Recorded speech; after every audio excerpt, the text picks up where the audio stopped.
আসসালামু আলাইকুম। পিঠা বরাবরই ভালো লাগে। সেটা শীতকাল বলেন আর গ্রীষ্মকাল বলেন আর শরৎকাল বলেন। তো এখানে কিছু তেল আর ঘি অ্যাড করে দিয়েছি টোটাল ৩ চামচ। আর কিছু আস্ত মসলার মধ্যে ছোট এলাচ, তেজপাতা আর দারুচিনি দিয়েছি। আর এখানে ১ কাপ পরিমাণ আমি সুজি দিয়ে দিলাম। দিয়ে ভালো করে চুলার আঁচটা কম দিয়ে ভেজে নিতে হবে যাতে পুড়ে না যায়। পুড়ে গেলে কিন্তু পিঠার স্বাদ খুব একটা ভালো আসবে না। আর তারপরে এখানে কিছু নারকেল নিয়েছি। আর নারকেলগুলো ভালো করে আমি থেতো করে নিয়েছি। একটু ছোট, ছোট আছে আবার একটু বড়, বড় দানাও আছে। তো আপনারা চাইলে একবারেই মিহি করে নিতে পারেন। কিন্তু মিহি করে নিলে মুখে তেমন লাগবে না। আর একটা বড় সাইজ যদি হয়ে যায় তাহলে কিন্তু মুখে লাগবে, খেতে বেশ ভালো লাগবে। আর এখানে দিয়ে দিলাম আমি খেজুরের গুড়। আমি আগে থেকে সেটা পানি দিয়ে ভিজিয়ে রেখেছিলাম। আর দেখুন কালারটা কত সুন্দর হয়েছে। আর তারপরে দিয়ে দিচ্ছি এক ৳১০ দামের গুঁড়ো দুধের প্যাকেট। পুরোটাই দিয়ে দিচ্ছি। আর গুঁড়ো দুধ দেওয়ার চেষ্টা করবেন তাহলে কিন্তু অনেক মজা লাগবে। আর যখন পানিটা টেনে যাবে সেই পর্যায়ে দিয়ে দিব ১ কাপ পরিমাণ গরুর দুধ। আর গরুর দুধ দেওয়ার পরে দেখুন পানিটা অনেকটা টেনে গিয়েছে। আর ভালো করে উঠিয়ে নিলাম। আর এইখানে হচ্ছে নিয়ে নিয়েছি তাল। এখানে ১.৫ কাপ তাল আছে, একটু জাল করে নিচ্ছি। তালটা অবশ্যই একটু জাল করে নিতে হবে। দেন এখানে কিছু চিনি অ্যাড করলাম। চাইলে আপনারা গুড় ব্যবহার করতে পারেন। যেহেতু গুড় ফুরিয়ে গিয়েছে তার জন্য চিনি দিয়ে দিলাম। আর এখানে চালের গুঁড়া নিয়ে নিলাম ৩ কাপ পরিমাণ।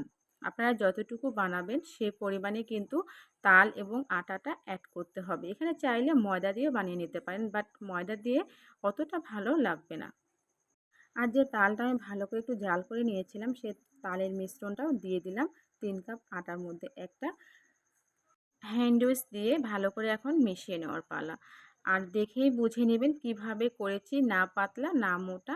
এইভাবে এরকম থিক হবে, হাতে উঠিয়ে নেবেন। তারপর দেখবেন যে পড়তে একটু সময় লাগতেছে। এভাবেই করে নিতে হবে।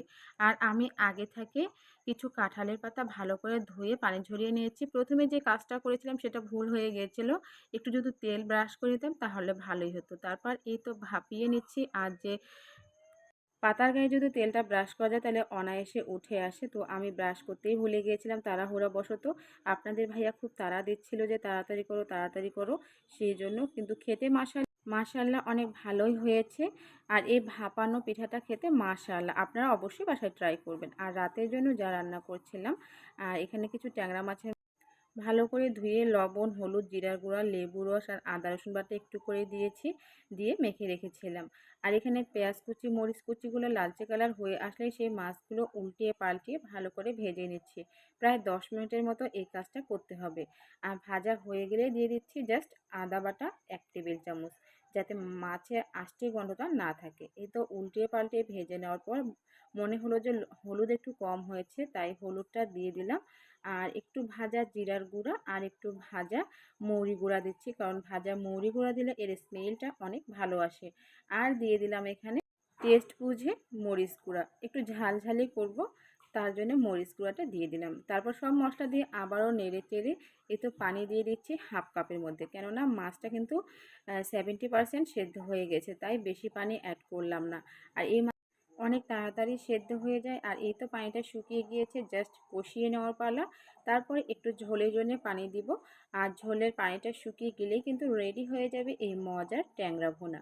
আর আপনারা কে কে এভাবে রান্না করেন অবশ্যই কমেন্ট বক্সে জানিয়ে দিবেন। দেখুন মাশাআল্লাহ কতটা সুন্দর হয়েছে। ভালো লাগলে লাইক, কমেন্ট, শেয়ার করে পাশে থাকবেন।